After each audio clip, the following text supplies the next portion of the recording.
Welcome to the Bold Moves podcast. We are so glad that you are with us today. This is episode 12. We are really moving along here, guys. It's happening. That was my soccer number. Get out of That was here. my freshman basketball number. No, stop Yes. it. NLC champions. You guys no are big making deal. all this stuff up. You never even played sports. Nope. I don't even know what you're talking about. What position were you in soccer? I was Where'd in you play? midfield, center mid. Midfield. That's like the key spot. Or I was on the right side because I was really right foot dominant. These are all new things that I've learned about you. Yep. What about you, Mike? Point guard. I was Chris Paul before Chris Paul was Chris Paul. So yeah, it's pretty cool. Look at Absolutely, you. Yeah. You guys are needlessly showboating here and showing off all of your skills. Absolutely. But good for you. Yeah. Episode 12, we will not forget. Yes. We will not forget. We are talking about patience today. And honestly, patience is the worst. It is the worst. Nobody wants to learn about patience. Nobody wants to experience a situation that requires patience because, again, if you miss it the first time, patience is the worst. Yeah. No one likes to learn the lesson of patience in their life. It's pretty stressful. It is. And you don't see the fruit of it until later. And you have to wait. Yeah, exactly. It is terrible. It is terrible. And oftentimes, patience requires you to do the thing that you don't want to do. It requires a combination of other character traits. It's self-control. It's being willing to forgive.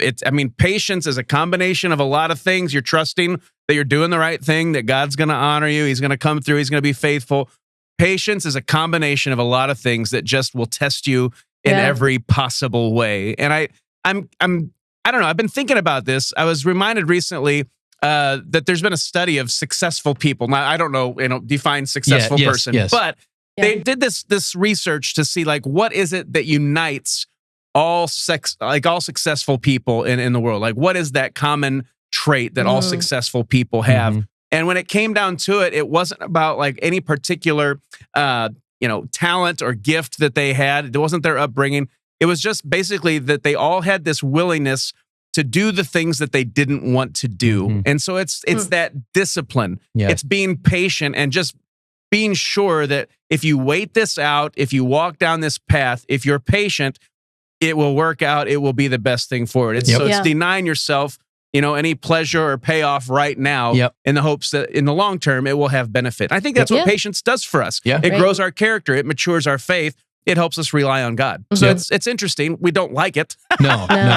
But it is good. Well, and we also don't live in a society that's a cool thing or that's a comfortable we're right thing. now. You know what I mean? Instant gratification Yeah. to a T. And it's I think that, between social media, you can get on and if you want affirmation, get on and post something and right away that comes or whatever. You want food, you click DoorDash and it's there immediately. We live for right now. And even what's the saying of YOLO? You only live once. I don't know how many times I want something right away and I just yell YOLO. Apparently if you yell YOLO, you can do whatever you want because it doesn't matter. I think that's just 2009 called and they want their phrase back. That's exactly right. And honestly, I never hopped on it even when it was popular. I just want to make that statement. Okay, but good, it's just good. So it's weird. I'm using it 10, 11 years later. Oh, sure. But I think it's we live in this society and it's that does not want to be patient at all. Doesn't want to wait for anything. Wants to. And I'm seeing that with my kids already. Well, we want it now, and it's that's not life all the time. That's not what God is calling us to. Yeah, it's true. And I think there's something to be said about the preparation that happens while we wait, as God is developing us and maturing our faith, maturing our character to help prepare us for what it is that He has in store for us. And a lot of times, you think you're ready for what the next step is, but it takes time. You have to be willing to wait, and nobody likes that. But I think the reality is, and I've shared this before, it's a phrase that I've carried with me for a few years, and I think it is important because it helps encourage you when you're going through the difficult times. I believe that when you're going through a difficult situation, that God absolutely cares about what you're going through. That's clear in Scripture. He cares about you. He cares about what you're going through. But when you're enduring a difficult situation, I think a lot of times we get stuck in the short view of, God, help me get through this. Help me get through this difficult moment. The reality is, though, God doesn't care as much about what you're going through as much as He cares about who you are becoming while you wait. And it's a development of your character. And there is something about perseverance and being patient and trusting God that it's the only way to develop some of those traits in our life. Yep. Right. And if you get something too early when you weren't meant to have it, like I think about that. Sometimes we think God's punishing us because he's not giving us what we want right in the moment. But I don't know how many times I've looked back and I've been like, man, if I was given that at the time I wanted it, I would have used it incorrectly. Yeah. You know, and I wouldn't have become the person that God wanted me to be because I wasn't ready for that. Like there was character that needed to be built. Yeah. There was things that I needed to grow in and mature before I was ready for that. It's like handing a 15-year-old kid $12 million. Like, what's he going to do with it? What's a 60-year-old person going to do with it? Probably a couple different priorities. Right. I know a 15 I'd have bought a lot of video games and tons of different stuff. And then I would have yelled YOLO at the same time. There you go. Anyways. But yeah, so I just think sometimes we're just not ready for it, but we think we are. Yeah. I remember when I was 16, one of my best friends got a relatively new Camaro, Super Sport. It was awesome. Super fast. It was awesome. And I'm sitting there going, man, I would love a car like that. My first car was the 1984 Nissan Sentra hatchback. Had 83 horsepower. It's and it was very awful. Desirable vehicle. The thing was, I couldn't even handle that. I wrecked that car within 6 months twice. Not just once, but twice. But twice. Yeah. Absolutely. A fun fact, I had actually rear-ended someone, and it was the front of my car was totally crunched. And I remember I was driving home from church, ironically, a few weeks later with my sister. She's in the front seat with me. We're driving down the road, and all of a sudden the hood just flies over the windshield and just gets stuck on. And I'm like, ah! And we both just yelled, and I pulled over the side of the road. It's like, what terrifying. Just happened? No kidding. It was nuts. So, that is terrifying. Yeah. So I couldn't have handled the Camaro. Are you kidding me? I couldn't handle the Nissan Sentra. I think in life, it's a lot of the same thing, right? We have these big dreams, uphill dreams, downhill habits, right? Yep. And we have to be patient. We've got to learn, and we've got to be willing to grow. And God uses these moments in life that are difficult to test us and help us grow. And while we don't like it, he does use it to take us places we wouldn't have gone otherwise. Right. No doubt. Yeah. No doubt. We have Michelle Barnett with us today. She's going to be our special guest for 5 good minutes. And Michelle, she leads the charge for us at our Mishawaka campus. She's fantastic. Awesome. Love and it. Something that we need to know about Michelle diving in, maybe we'll talk about this with her, maybe we won't, but Michelle admittedly struggles with patience. She does not like this. So it's ironic to me. I love this, that she's going to be our guest talking about patience. And I think that's great because let's be real. Most of us struggle with patience, but I think she's learned a lot along the way, and I love what she has to say. So let's talk to Michelle. 5 good minutes. Here we go.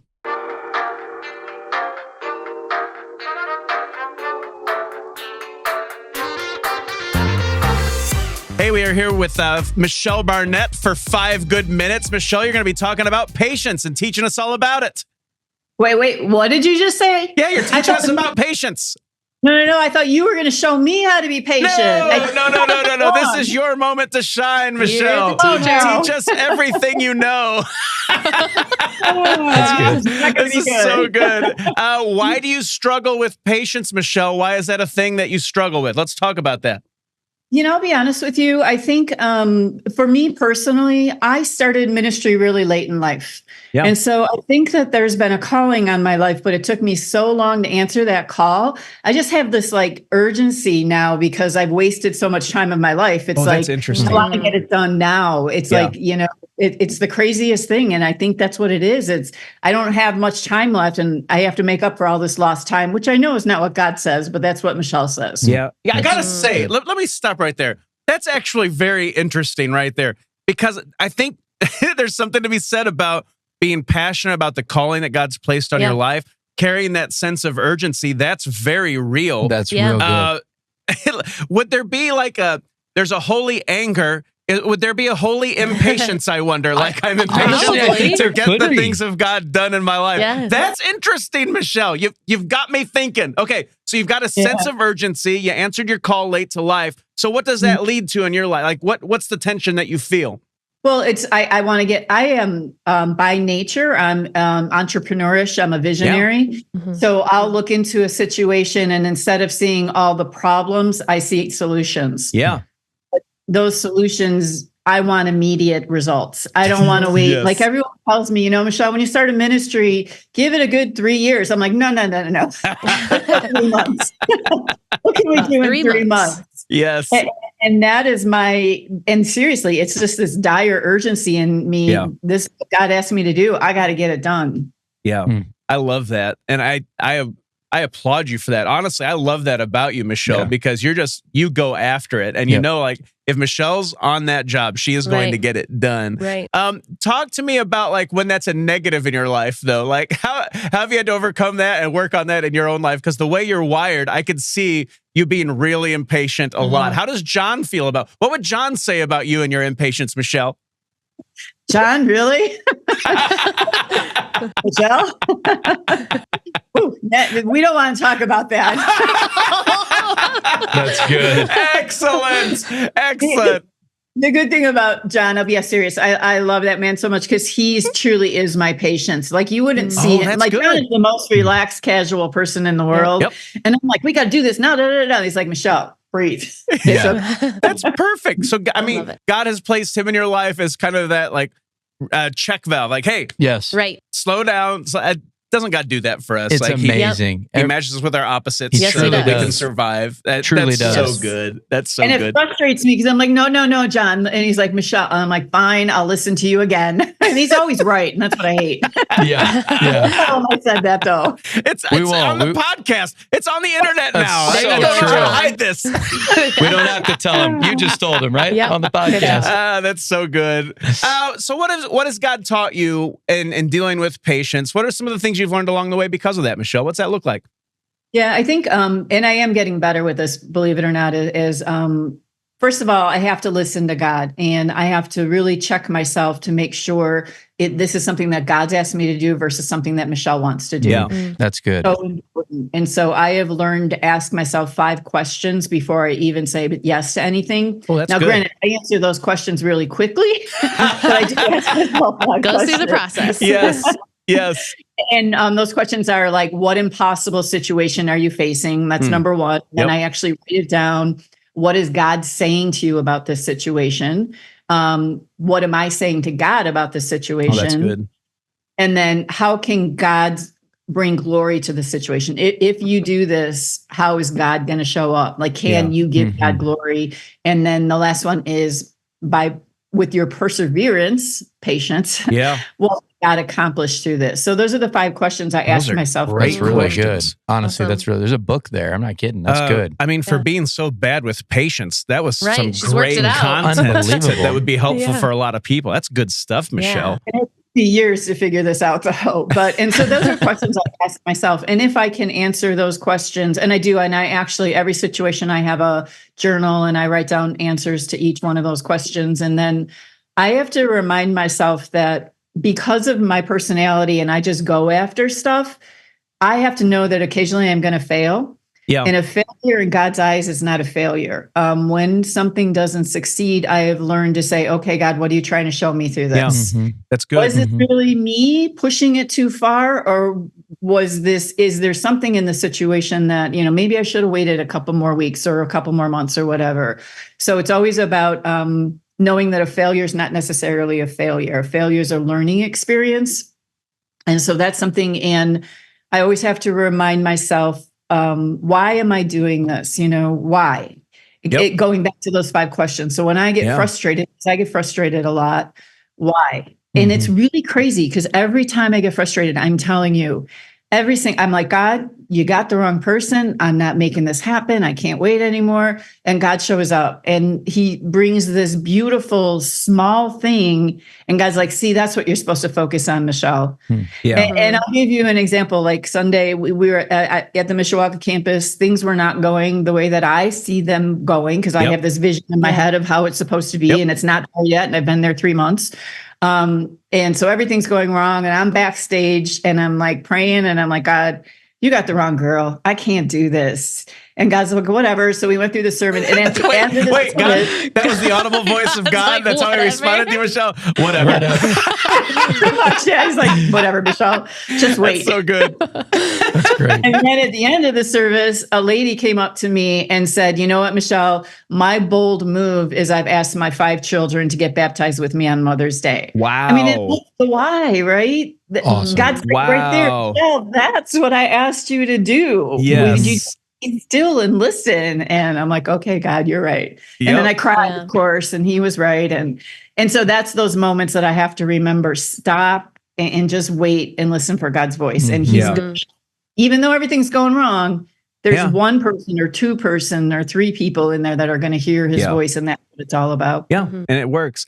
You probably resonate with this, Michelle. I always live with this tension, and it's the tension between the way things are and the way that I know that they can be. Like, I've got a dream of what it can be, and there's that tension, because sometimes I think that's healthy. It keeps you moving forward and press it on, but it can be the root of impatience, and it can make you miss some of the things that you should be celebrating in the moment. And so sometimes I'm not good at celebrating the wins and being thankful for what God has blessed us in the moment because of that, because of impatience. So focused. Yeah. So that's really good, Michelle. That's a great insight. And honestly, those are 5 great questions too. I mean, honestly, for being so bad at being patient, you've taught us a lot about patience, Michelle. I must be terrible because I don't have 5 things like that. Now you do. Now I do. Now you do. Yeah. That was Thank good. you, Michelle. Michelle, these have been 5 glorious minutes. Thank you. That was fantastic. You're the best.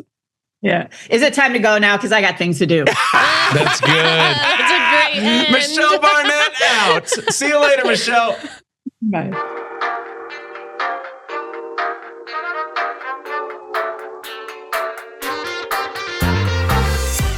That was 5 great minutes with Michelle Barnett. That was fantastic. I enjoyed that. Great.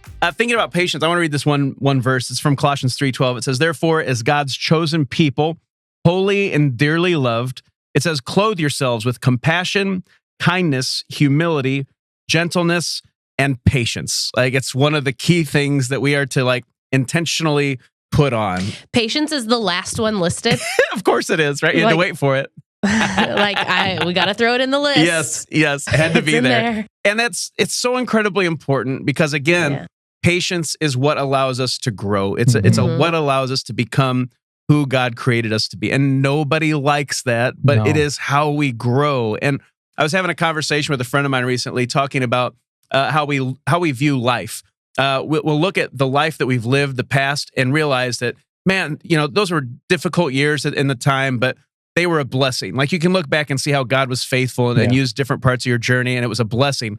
And you look ahead at life, at what's to come, and you think, oh, this is a blessing. Like, I can see God is going to bless me. He's been faithful. He will be faithful. I trust in his blessing.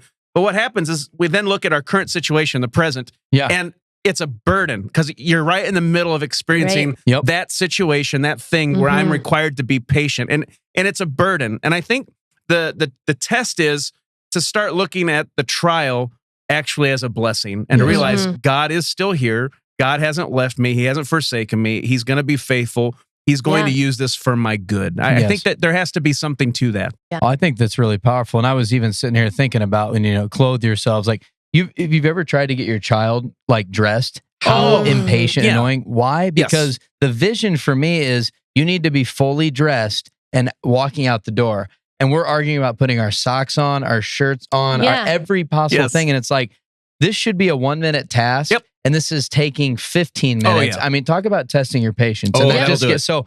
I think there might be a little irony in there about the clothe yourself, and but no, you're exactly right. I mean, I look at when we're in the midst of something and we're holding on to this burden, and it's like, this is heavy, this is not good. And some people that are watching this might be in this spot right now in their lives where it's just what they're going through is really heavy, and they're wondering where God is, and they're wondering what the vision is and what the plan is. And I do think there's moments where he really is just developing our character, and he's developing who he wants us to be. And sometimes we're not, like we said earlier, we're not ready for those blessings quite yet. Right. We're trying to, we want them now, but it's not happening. Yeah. I was saying that my marriage with John was that long waiting period. Oh, that's interesting. We met in college, my freshman year of college, and I had a boyfriend at that time, but he was actually interested in my friend. John was. And my friend was interested in him. And she told me, she was like, hey, I think I like him. And I said, well, good choice. Because I liked him, but I still had this. But anyway, So even after college, John and I stayed friends. We tried to connect, and we tried to date a few times. And because of me, I was the problem. We didn't. And interesting. So, I just didn't make the best choices. but you finally came around and you did it. Yes, like in our late 20s, we finally started dating and got married, and it just everything fell in place so perfectly. That's and awesome. yeah, it's Where if you would have fun. forced it at the beginning, it probably wouldn't have worked. Well, we've talked about that. Like we absolutely. said, if we would have dated 5 to 7 years beforehand, or even 2 years beforehand, No way. we probably would have broke up. Yeah, that's And interesting. It would have been rough. Because there could have been character things that you had not addressed. God was really working on me, and John's patient. And he's a still good guy. patient He is a good guy. in our marriage. So I think when it comes down to patience, I think as we land this plane, although it would be kind of fun, the episode on patience, just to keep going forever. Like the episode on patience is 3 hours and 47 minutes long. It really should be, honestly. Test the viewers' patience on when they exit it's out. a test in itself. We're just going to put it on loop. Keep repeating. That's good. No, I think what we've got to realize coming away from this is if you're going through a moment in time or a situation in your life where you are being tested, you are going through a time that is testing your patience, I think we just have to recognize it for what it is. It's an opportunity to grow. And if you can possibly get to that place where you realize God is going to use this for my good, this is going to end up being a blessing. I think you go through those difficult moments in life, you can look back and say, okay, God was there, it was a blessing. I think we just have to keep trusting, keep persevering, keep pressing forward, and be patient. Yes. I'll say this again. God, he cares so much about what you're going through, but he doesn't care about that nearly as much as he cares about you and who you are becoming while you wait. So maybe that's the word of encouragement today. Keep pressing on. God is going to use this for your good. Patience matters. It's going to help take you to a place where you couldn't have gone otherwise. So lean into it, persevere, never forget that God loves you, and continue being bold. I think the bold move sometimes is just to keep pressing on, to keep trusting that God is who he says he is, and that he will be faithful. So maybe that's the encouraging word you need to hear today. That's what we've got to say on patience. And I got to say this, if nothing else, hopefully we had a good laugh. You got 5 good questions from Michelle that'll help you identify some areas that will help you improve in patience. And the reality is I could just keep going and going right now and make this episode never end. Yes. But I think we'll land the plane. Absolutely. Yeah. Guys, thanks for watching. We're so glad you've joined. When it's time to make your move, be bold. We'll see you next time. YOLO. I had to. I'm sorry. I was waiting for it to actually.